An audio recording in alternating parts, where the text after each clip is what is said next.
Today I'm gonna continue with our series, Amazing Love, but I will bring you more practical application this time compared to what I shared you last Sunday. But before I share with you this loving is caring, I want to read to you a text message that I received from Messenger last Thursday. I received a message from a fellow pastor in Laguna. A very long message, bear with me, because I sent 2 pairs of shoes nung umuwi sila. Kasi nakikita ko yung sipag niya, I decided na bumili ng 3 long sleeve at saka 2 sapatos para sa kanilang mag-asawa. Na-surprise siya, no? Pero binigyan ko na dati pa at sinusuportahan ko paminsan-minsan dun sa feeding program niya sa mga bata sa Paete. Hindi ko na babanggitin kung sino to, pero ito yung sabi niya. Sabi niya, Pastor, andito na sa bahay yung pinadala mo. Nakuha ko kahapon sa camp. Ito yung Christian camp natin sa Pagsanhan. Nakuha ko kahapon sa camp. Doon binili ni Pastor Maxi. Si Pastor Maxi yung director ng Christian camp natin. Maraming salamat po, Pastor Randy. May mga bago na naman akong gamit. May suot. Alam mo, Pas, sabi niya, ang totoo, nung binigyan mo ako noon ng maong na Levi's, sabi niya, ay first time niyang magkaroon ng Levi's na pagmuhan. Yun ang ibig niya sabihin. Nagulat din siya kasi sabi niya dito, bata pa lang daw siya, nagpapatahi na siya ng maong na Levi's, yung ano naman uso, di ba? Yung mga baston na Levi's noong unang panahon. Patahi, ibig sabihin, sabi niya, hindi uli. At panay ang request ko noon sa tatay ko, sabi niya, na magbili niya ako ng Levi's, pero namatay na siya, hindi niya ako nabilhan. Tapos nitong maging pastor na ako, sabi niya, bumalik yung pangarap ko na magkaroon sana ng Levi's. Tapos may pastor, sabi niya, dyan sa Amerika, nagregalo ng Levi's sa mga pastor sa Rizal. Sabi niya, nag-try akong humingi sa kabats ko doon, sabi niya. Pero hindi siya nabigyan, yun ang ibig niya sabihin. Tapos sabi nga niya, nag-seminar din daw siya sa mga kapwa niya pastor doon sa Christian Camp. Ang problema, sabi niya, palagi siyang naubusan pag may nagbibigay ng mga regalo galing Amerika. At sabi niya, pangarap ko noon na magkaroon ng Levi's na maong. Then, sabi niya, nagulat ako na magpadala ka noon. Nagpadala ko noon ng 2 door-to-door na box sa Quezon, sa mga pastors doon. At naalala ko siya, yun. Pinadala ko ng libro, pinadala ko ng mga long sleeve, at yun nga, pati Levi's. Sabi niya, di ko talaga inaasahan. At ang galing pa ng abroad, sabi niya, wow, sabi niya, ang lupit mo, Pastor Randy. Pastor Randy, sabi niya, salamat ha. Gayon din sa mga long sleeve at sapatos na padala mo. Kahapon, isinuot na ni Mrs. yung isa. More blessings sa family mo at sa ministry mo, Pastor Randy. God bless you always. Sabi niya, patuloy ka ng nawang maging daluyan ng pagpapala ni Jesus at yung kanyang biyaya. So, kami mag-asawa, binili namin yun talaga na matching shoes, ano? Tawag ko nga matching, ano? Matching, hindi matching shoes. Binili namin yun, pero sa totoo lang, ano? I'm not a very romantic person, ano? Ayaw ko ng matching-matching. Alam ng asawa ko yan. Gusto niya palagi matching. Binilhan niya kami ng matching na Levi's ng Christmas. Ayaw kong suot ng matching-matching, ano? Ayaw ko talaga, ano? So, binilan niya ako ng matching na shoes. Sinot ko na 1 beses. Para lamang mapagbigyan siya, ano, pero that's it, ano, binalik ko sa box. So my wife said, kanina may bibigay itong sapatos, ayaw naman nang mag-matching tayo. Sabi ko, alam ko na, kay pastor ano to. Yung pinadala ko sa kanila. And, you know, just like what I said, I'm not a very romantic person. I never bought a gift for Valentine's gift for my wife. I never. Even when we were dating, never. So last Friday, I went to Walmart to buy water. And I saw these guys buying flowers and chocolates. And I said, man, ibili ko kaya si Sister Vivian. Binilan ko siya ng flowers, $4.99 na flowers. And chocolate na $4.99. Pinakamura, no? And so when I went home, she's about to go out from work. And when she saw me carrying flowers and chocolate, she started crying. Sabi niya, ni minsan hindi mo ko binilan yan. Anong nakain mo?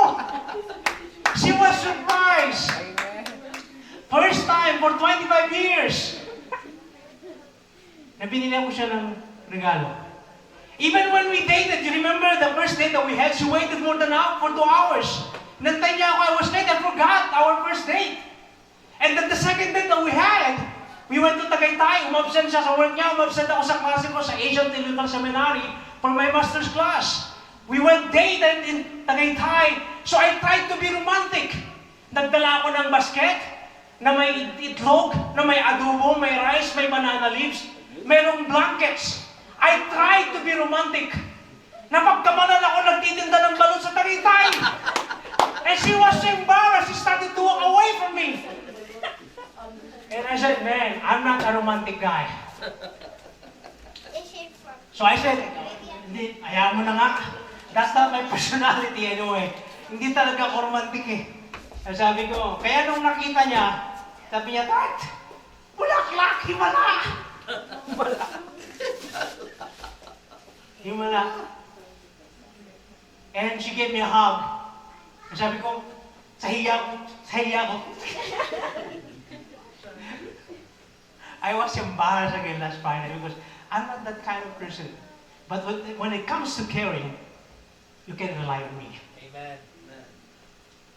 Because I believe that every believer must be a caring person. Amen? We care for our loved ones, our children, our fellow believers. We care for them. We care for other people. And I'm telling you guys that we must develop that kind of personality and character to be a very caring person. If you are a caring person, you are a very reliable person. People will follow you. They will come to you. They will listen to you because caring ka. Caring. Ano ba Tagalog ng caring? Mapag-aruga. Sino sabi nun? Sande? Malalim yung Tagalog mo. Malalim yung Tagalog. Mapag-aruga.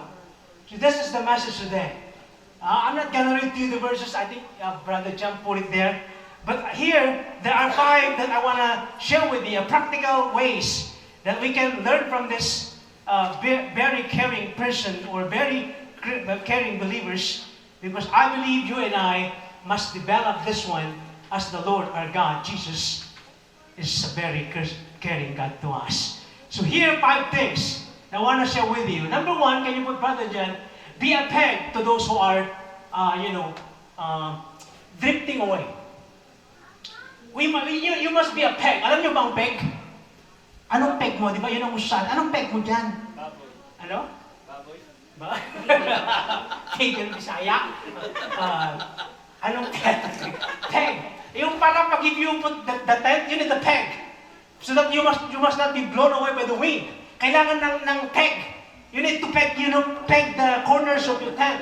My point here is one and the same. So if you are a peg of a drifting person, meron silang panghahawakan sa'yo. They have something to hold on with you.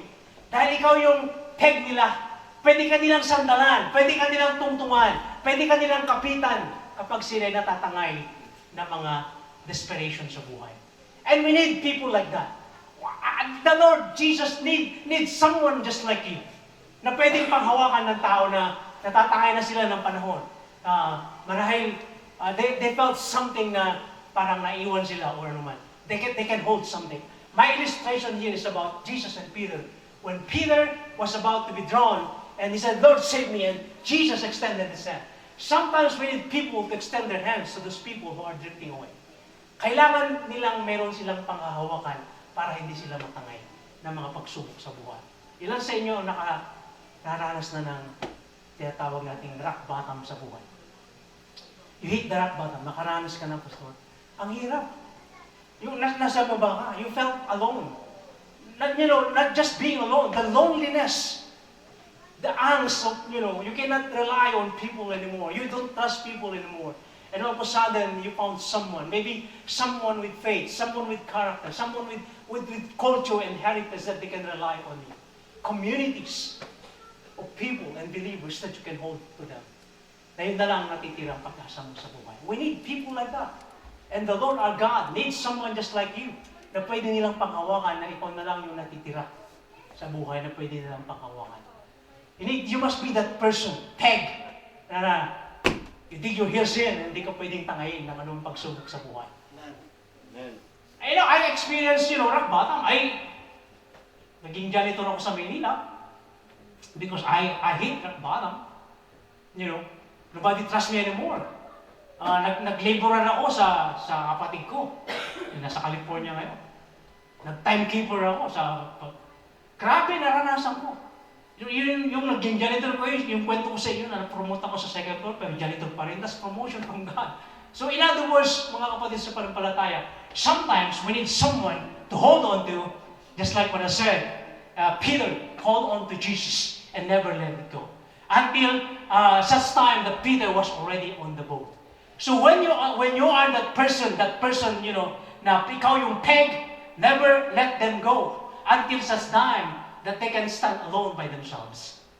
I met a guy, we were in Hawaii already when I was invited as speaker in Christ in Youth in the Philippines, and I went home the first time, and I was a speaker in the Christ in Youth in Zambales.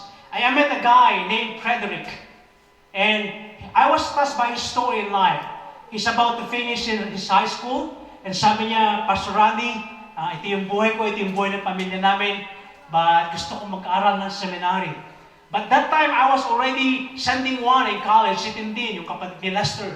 That's my first scholar sa Pilipinas.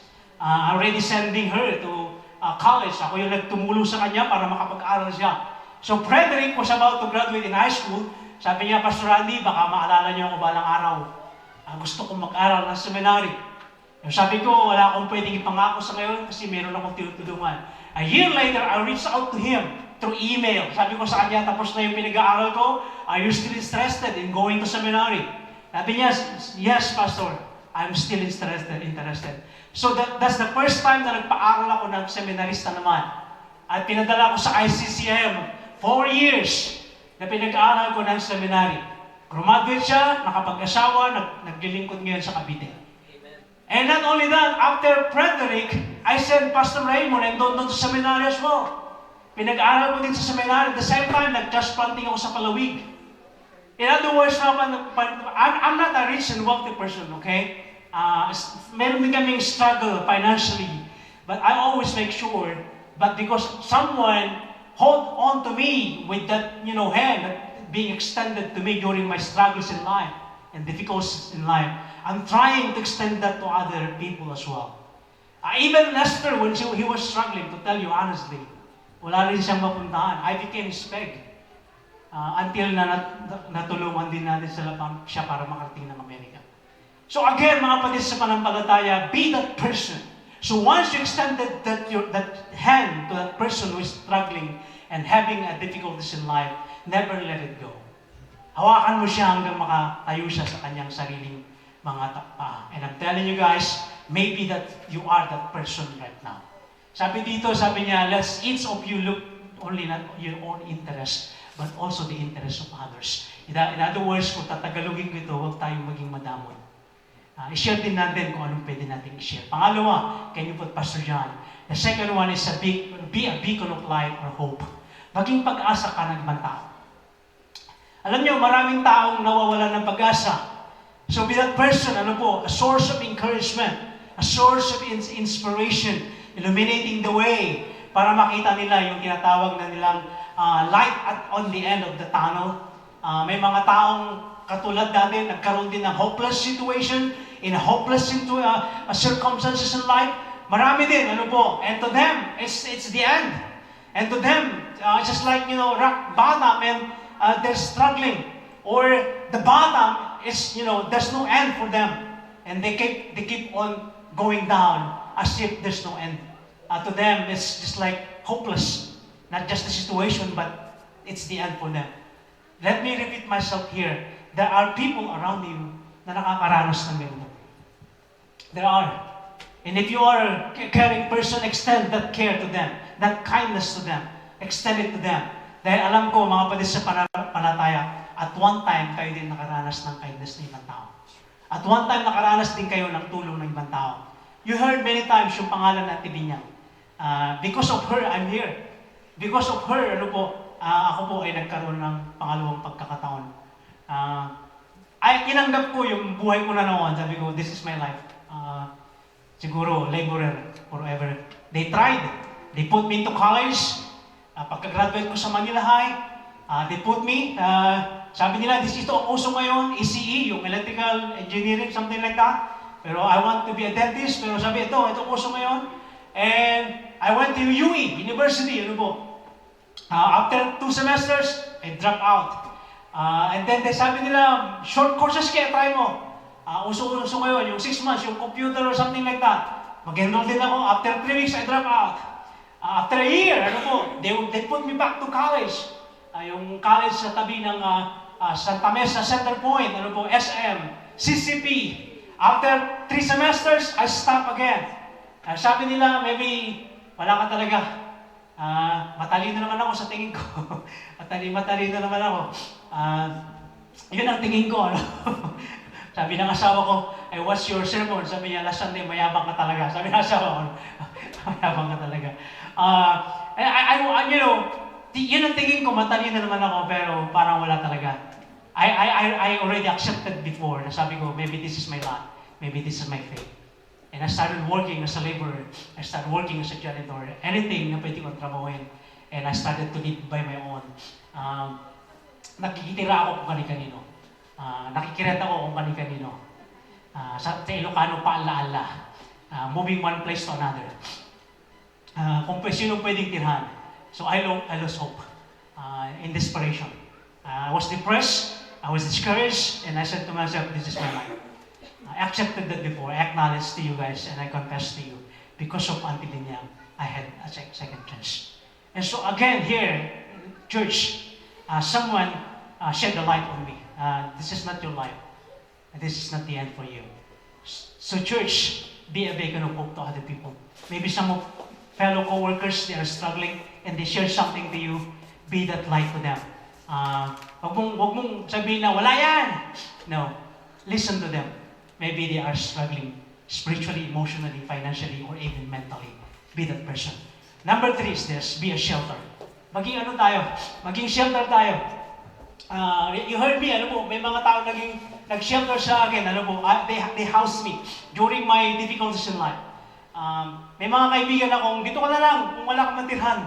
Natutulog ako sa sahig, natutulog ako sa mga upuan, mga bangkong pinagtabi-tabi para makatulog. Naranasan ko maging homeless sa Maynila. Imagine, Maynila, naranasan ko matulog sa luneta.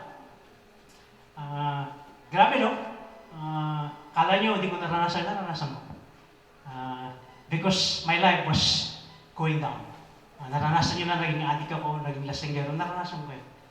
And so again, someone housed me, someone sheltered me.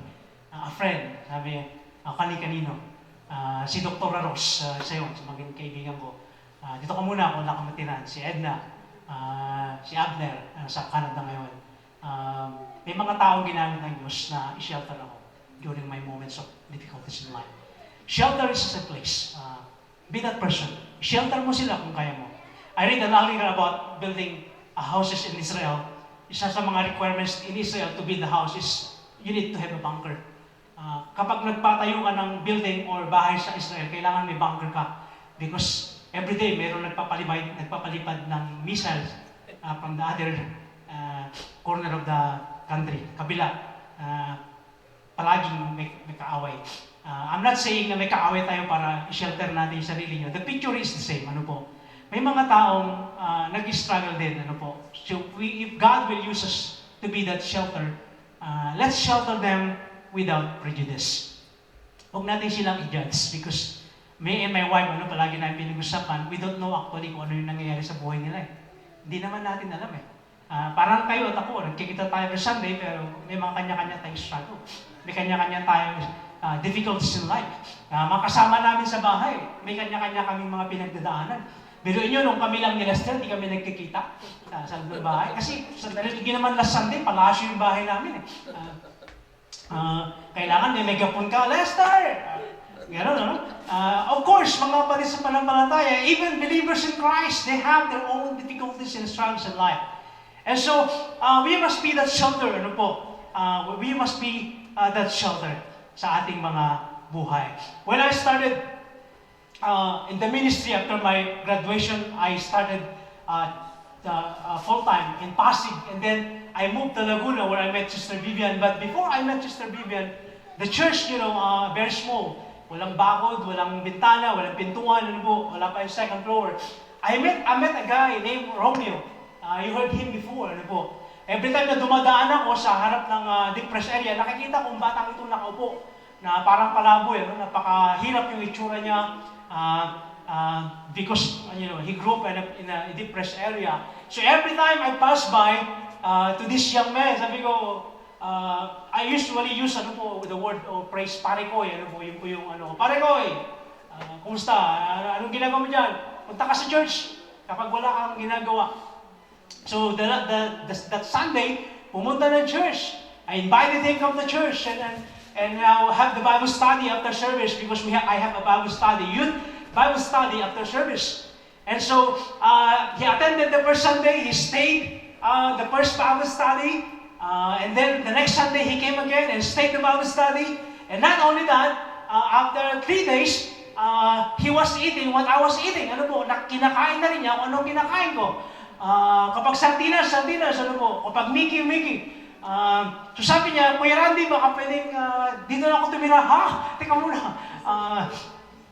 Sabi niya, may nakatira ba sa kabilang kwarto? Sabi niya, wala naman, opisina ko yan, pero sige, pwede ka siguro matulog dyan. Okay lang ba sa tatay mo, sa magulang mo? Okay lang, kasi binubugbog ako ng tatay ko eh. That's the first time I heard na binubugbog siya ng tatay niya. Jeepney driver ang tatay niya. Pero kapag lasing daw ang tatay niya, binubugbog siya. Kasi limited yung knowledge niya, behind yung kanyang mental development, parang gano'n. Pero he was already in high school. So sabi ko, magpaalam ka sa tatay mo, sabi ko, para walang problema. Sabi niya, mas gusto pa nga niya pag wala ako eh. So sabi ko, sige, you can stay to the church. And I became his father sa pag-attend ng mga meetings sa high school. Ako na pupunta sa high school. Kapag may meeting, kapag may problema siya, pag nag-cutting classes niya, ako tinatawag ng principal para kausapin niya sa principal. He grew up with me in the church. Kahit nung graduation niya, ako pumunta. And then I married Sister Vivian, nagulat sa sino, kasama mo dito sa kapila. Sabi ko, yan, inampung ko. So he grew up with us. And pinanganak na si Lucille, he was still there. Nung umalis kami, he was still there. You know, ang pangarap lang niya, mga panis sa pananampalataya, makapagtrabaho sa Jollibee. Yan ang pangarap niya, makapagtrabaho sa Jollibee. Bumalik one time, pagka-graduate niya ng high school. Sabi niya, Kuya Randy, hindi ako natanggap. Bakit? Ano ba yung sabihin ng nickname? Hindi niya alam kung ano yung sabihin ng nickname. Alam niyo ba ang ibig sabihin ng nickname? Sabi ko, saan ka ba nag-apply? Diyan, Santa Rosa, sa Kapinyan. Pero tinatanong nila, anong nickname ko? Hindi ko alam eh. He was so depressed. But you know what happened? Pagkaalis namin, galing Amerika, pumunta na Hawaii, he reached out, sabi niya, Kuya Randy, nasa Dubai na ako. Wow. Nagtatrabaho sa isang restaurant sa Dubai. Alam na niya yung nickname. Doon niya na-meet ang asawa niya, taga Pangasinan. Kasi sabi niya, nakita ko mabait ang Ilocano. Nung nakita kita Kuya Randy, sabi niya, mabait ang Ilocano. Kaya nung nakilala ko ito, inasawa ko na. Meron na silang anak. Ito pa matindi. Nakapagpatayo na siya ng bahay, may kotse pa siya. Wow. May kotse pa siya sa Dubai. May kotse pa siya sa Pangasinan. May bahay pa siya sa Pangasinan. I sheltered him. I housed him. But he was inspired because of that simple kindness that I showered him. Be a shelter someone else. Baka di nyo alam na yung kunting kabutihan mo, mga kapatid, ayun ang magtutulot sa kanya ng biyaya. Number 4 is be a model. Be a model. Siyempre, number 1 natin model, si Christ. Pero si Pablo, sabi niya, imitate me as I imitate Christ. In other words, mga panampalataya, with our character, with our attitude, with our example in the ministry, especially to our children, we must be a model to them. The point here that I was trying to drive with you this morning is this. Let's model ministry to our children, hoping and praying that someday they will follow our footsteps in the service of the King. Sana maging katulad din nila tayo, maglilingkod. But there's an example in the Bible, in the Old Testament times. His name was Eli. He was serving in the temple with his 2 sons, Hophni and Phinehas. But sad to say, or unfortunately, they never followed the example of their father. Hindi perfect, nakita ko na sa mga pastors, may mga anak sila na hindi nagtuloy sa ministry, may mga anak sila na naging loko-loko, may mga anak na mga pastor na napunta sa kulungan. In the Philippines, I know this story because I met them, I've seen them. May mga anak ng mga pastor na lasinggero, kung ano mga ginawa. And of course, nakakalungkot din. May mga leaders din ng church that they never follow the footsteps of their parents. Nakakalungkot, but siyempre, we tried our best. Of course, me and my wife, our prayer, of course, Lucille and Braden will continue later on in the ministry, or Lucas, I don't know. But of course, prayer, but we keep on praying for them na sana maging katulad din nila tayo later on kung ano man ang gusto niyo paggawa ng Diyos sa inyo. My prayer with our children is the same. If I'm praying for my children, I'm also praying for your children that they will follow your footsteps later on. Kasi we need to pray for them. We need to cover them with the anointing of God when it comes to the service, because I'm telling you guys, napakaraming temptation na pwedeng mangyari. Ba't ako magpapastor? Ang hirap ng buhay ng pastor. Ba't ko gagayahin ng tatay ko? Ay sinasalaula siya ng mga membro ng church. Remember the illustration that I used before? Isang pastor sa Laguna, pinagmumura siya ng membro ng church, he was depressed. She stopped ministering, nag-abroad, pumunta ng Saudi, pumunta ng Qatar.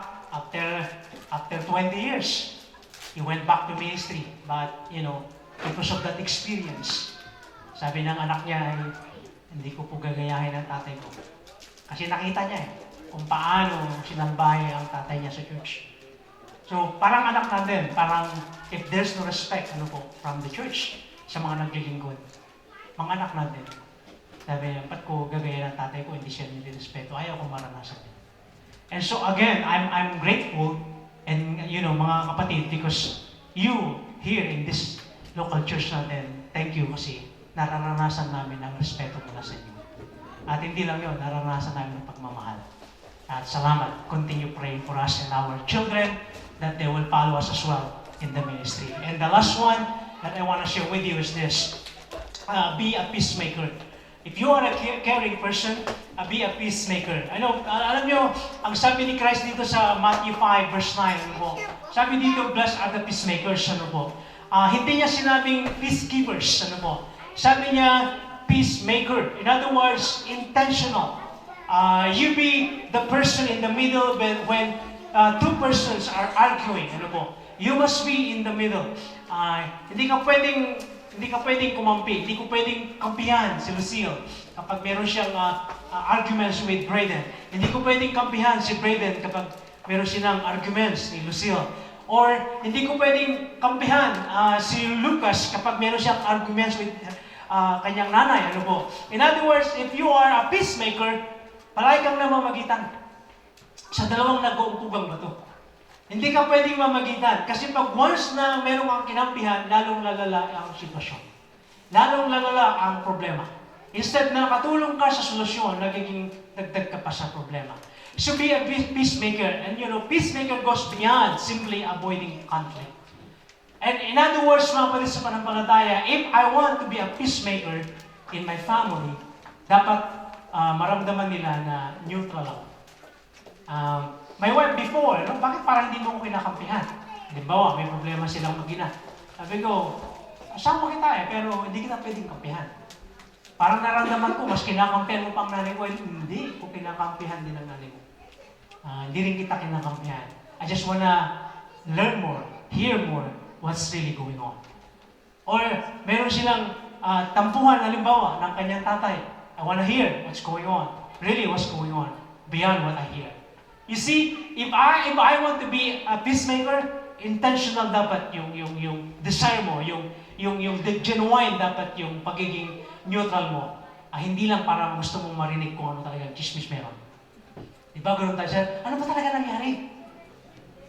Pero gusto mo lang marinig ang chismis. Diba?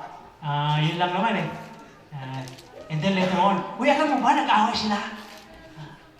Kasi ganito pala siya, yun na, lumalala na yung problema. You're not mending a broken relationship. you're not mending a broken friendship, mga panampalataya. But with respect and humility and with grace, honoring what's going on, I'm telling you guys, nagiging peacemaker ka kahit kaano pa kainit ang sitwasyon. And I want you to be that guy. I want you to be that person, a peacemaker, not just peacekeeper. Yung merong ano ang UN, di ba? Peacekeeper. Yung kinanta nila dati yung We are the world. We are. Tandaan niyo pa ba yun? Yung kantang yun? Kung naghawak-hawak sila ng kamay, sila Michael Jackson, yung mga sikat na mga singer. We are the world. We are the children. Because, you know, they want to bring peace in the world. You know, pero alam nyo, I don't know if there's actually peace in the world. Kahit we will try our best to have peace in the world. There's always someone wants something, what you have or what they have. And at the same time, you know, expanding the authority, expanding land, and they try to get your land, they try to get this and that, at nagkakaroon ng conflict. Yung lupa namin na inagaw ni Kapitan sa barangay namin, lupa ng nanay namin, sabi niya, Auntie Edie, sabi niya, kaya yun sa iyo na lang yung lupa ko. Pero binili ko yung lupa niya. Sa'yo na lang yan. Huwag mo nang kunin yan. Mapapaaway pa kayo. Binuhay mo, ano? Peacekeeper. Parang gano'n, no? Pero peacemaker. Sabi ng tiling, huwag yun nang ano, lupa lang yan. Hindi nyo madadala sa langit yan. Sabi ko, bakit hindi? Lupa na namin yan, magipag-away ka. Papatayin ka nila. Tayo, ang buhay mo. Sabi ko, bakit? May mga baril sila. May baril ka ba? Wala. Tumahimik ka na lang. Kaya mo na. Sabi ko, wow. Grabe, no? Pero sabi ko, pag pinayaman ako ni Lord, mapauwi mo yan. Kaya hindi pa ako pinapayaman ni Lord eh. Masama yung motivation ko eh. Sabi ko, dadalhin ko sila sa Osgado. May titulo kami. Hindi lang sa history ng Marede. Sabi ko, nandiyan yung pangalan ng lulo namin, pati nanay namin sa amin yung lupang yun. Labanan ko sila, sabi ko. Sabi ni Auntie Eding, sabi niya, labanan mo sila. Sabi niya, yan ba ang gusto mong maalala sa'yo? Gusto mo yung bang legacy iwanan mo? Sabi ko, matingit itong auntie kong ito. Manahimik ka na lang. Kahit sila mamatay, hindi nila madadala yan. Pag namatay ka, hindi mo rin madadala yan. Kaya po. Sabi ko, oo nga. Peacemaker. We need people like that. Alam niyo kapag peacemaker ka, let me dig deeper into this one. Kapag peacemaker ka, ito yung nagbabalanse sa umaapoy na damdamin ng isang tao. Alam ba, galit na galit ka na? Yung galit na galit ka na, yung parang gusto mo nang pumatay doon na, parang, naglalagablab yung galit mo. And then the peacemaker will come. It's like, calm down. We need people like that. It's gonna be okay. We need people like that. Marami, no? Gusto nila makipag-away na sa trabaho, pero tinabihan mo lang. Parang kumakalma ka. Karami. May mga peacemaker na yun. Wala kang sinabi, pero kumakalma sila kami. We need people like that. We need people like that. Be a peacemaker. Be a peacemaker. Peacemaker. To be a peacemaker, ulitin ko, hindi lang yung nag-avoid ka ng conflict, but you're promoting a godly way of resolving conflicts and, of course, mending relationships. Nandun ka para hindi ka mag-fail. Nandun ka para hindi magpagkismisan. Nandun ka para to mend a broken relationship. We need people like you guys. Ako nga, sabi ng asawa ko, pag nagkaroon sila ng argument ni Lucas, but I like, every time Lucas is arguing with his mom, I like it kasi he's trying to express himself. Lucas, on what's going on with him. And I like it when he's arguing with his mom. I like it because he's trying to express himself. You know what? Every night, his problem, every night, even though they went to South Korea, sabi niya, Mom, why did you not bring me to Japan? Japan is the place that I want to go. It's not South Korea. So every night, he's arguing with his mom before they go to bed. And my wife will texting me, or did you know that we're arguing again with Luke? I'm arguing again with Lucas about not going to Japan. And you know what I did? Since, he started arguing with Lucas about not going to Japan, I started saving money for his Japan trip in 2027. Meron akong 2 envelope ngayon. Kapag may tip ako, yung first tip, na cash, doon sa envelope ni Lucas. Yung second tip ay para sa kasal nila sa Marete in 2027. Kapag may cash, kapag may na-tip ako sa mga drop zone natin, sa mga dispensaries, liquor store, hinahati ko. Nagulat ako, in just 2 weeks, or less than 2 weeks, nagulat ako, may tigsa $7 na sila. Sabi ko, wow, $7 each. Sabi ko, praise the Lord, may $7 na. Grabe. Kasi I want, in my family, wala pang ikinasal sa City of Marete, kahit isa. Sa amin. Never. Kaya request nila, sabi nila, Pastor, baka pwede naman din sa Marete kasal yung anak mo. Sabi ko, bakit? Wala ginasal sa ating magkakapatid kahit isa sa lugar natin. Sabi ko, wala, kahit isa. Anniversary mo na lang, ba't yung anak mo? I want to. It's fine. Wala akong kinasal sa mga kami magkakapatid. 7 magkakapatid. Ni isa walang kinasal kung saan kami pinanganak. Wala. So request nila, sabi ko, sige, mag-alaga na kayo ng 100 na baboy. Papasarado ko yung kalsada.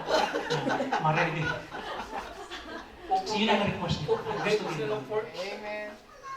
See, my point here is what I'm saying. They just want to express na, well, they want to, show their care to them as well. Na dito naman sa atin, wala pa rin sasabi, wala. Kinasal kami sa Laguna. Si Kuya Ronnie sa Maynila. Yung mami niya sa Katuturan. Si Ever sa Maynila, si Nobelita sa Manila. Si Grace sa Santa Clara. So wala kahit isa. Wala kinasal. So sabi ko, sige, dyan tayo pag-uwi ko. Sabi ko, kaya nagsimula na ako mag-ipon. Tigsa $7. Sabi ko, ayos. May tigsa $7 each. Sabi ko, matagal pa naman. Marami na ito pagtingin ng araw. You see? Sabi ko, pwede pala. Mga kapatid, sorry for diverting the last part of the message. I want you to be a caring person. Because someone showed kindness to me, I grew up as well to show kindness to other people. Hanggang ngayon, may mga pastor akong tinutulungan sa Pilipinas. From Luzon to Mindanao, meron akong tinutulungan pastor. Hindi marami yung pende. May mga tumutulong sa akin din para i-share yung blessing. Una, sila man ng Lylene and mga model. They invested in me so much. Grabe. Timonong Rodel, non-stop. Sabi niya, wala sa Pilipinas, tinulungan na kita. Hanggang ngayon ba naman, nasa Amerika ka na, tinulungan pa rin kita. Sabi ko, naman, sinimulan mo eh. Kaya hindi ako nahiya sa kanila nung tumingin ng tulong kapag wala tayong dagdag sa... Hindi ako nahiya. Why? Because they showed kindness to me. At ganoon din, ibang tao. My challenge with you is this. Kapag caring ka, you are a very loving person. Amen? Let's bow down and pray. Let's bow. Father God in heaven, thank you for the simple message that we heard today. A very practical way to be a caring person. And we learn today, Lord Jesus, that to be a caring person, you must be a loving person. And Lord Jesus, thank you that you showed kindness to us, graciousness to us, Lord, because you are kind and very caring God. Lord, today, we want to be that person na pwedeng sandalan, pwedeng tungtungan ng mga taong natatangay ng pagsubok sa buhay. May mga kakilala kami, may kaibigan kami, Lord. And we we want to be the peg para, O Diyos, meron silang pwedeng panghawakan. Tulungan mo kami, Ama, at huwag mo kami pabayaan. Salamat, O Diyos, sa lesson po namin today. Alam namin, O Diyos, na caring po kami, alam namin na loving po kami. But we want to do more. Because you did more for us. You did more for us on the cross. You did more for us every day. Thank you, Lord, for that graciousness. Tulungan mo kami, O Diyos. Extend that graciousness to other people. Dahil napakabuti mo sa amin. Ama, salamat po sa mga pagmamahal. Salamat, O Diyos, sa pag-ibig. At salamat din, O Diyos, at binalik mo sa aming buhay namin ang mga mahal namin sa buhay. And we also heard today, Lord, na nasa Pilipinas mo pala sina Sister Agnes, sina Kim and Harold, Lord, pamilya ni Brother Roger. Dalangin namin na ingatan mo sila, O Diyos, hanggang makabalik din sila dito sa Pilipinas, Amerika, O Lord. At kayo po, Diyos, ang magbalik sa kanila, walang karamdaman, kundi, O Diyos, ang protection mo din ang kanilang maramdaman. We keep on praying as well, Lord, ang mga kasama namin dito sa church, hindi namin kasama ngayon, ano man ang dahilan, O Diyos. Lalo po, O Diyos, yung mga kasama namin na nagkatrabaho sa hotel, Lord, they've been praying and asking na magkaroon sila ng day off ng Sunday, O Lord. Si Maria, si Josh, Lord, dalangin namin, O Lord, na i-release mo sila ng Sunday o day off para makasama namin sila, O Diyos, sa fellowship every Sunday. Alam namin, O Lord, na mahirap pong mabigyan ng Sunday day off, Lord. Pero wala pong imposible sa iyo. Kaya dalangin po namin, O Diyos, lalo po ang pamilya ni Anthony and Maria, lalo sa Slade, O Lord, na namimiss din namin sila. Sana, O Diyos, ay dalangin namin na makasama din namin sila, O Diyos. Ganon din sina Queenie, sina Solomon, O Lord, sina Valerie, O Diyos, ay sana din sa mga darating na araw ay makasama din namin sila, O Lord. Dalangin din namin, O Lord, ang mga hindi namin nakasama ngayon, na ano man, O Diyos, ang dahilan. Lord, kayo po, Diyos, magbigay ng solusyon sa mga suliranin nila sa buhay. Muli, Ama, kami po, Diyos, ay tamos pusong nagpapasalamat, ay nagpapakababa sa iyong harapan dahil kayo po aming Diyos. Salamat sa mga biyaya mo. At salamat din sa presensya ng bawat isa. At biyaya mo, Diyos, ang igawan mo sa amin. Ito po ang bilangin namin sa mga panggiling pangalan ni Jesus.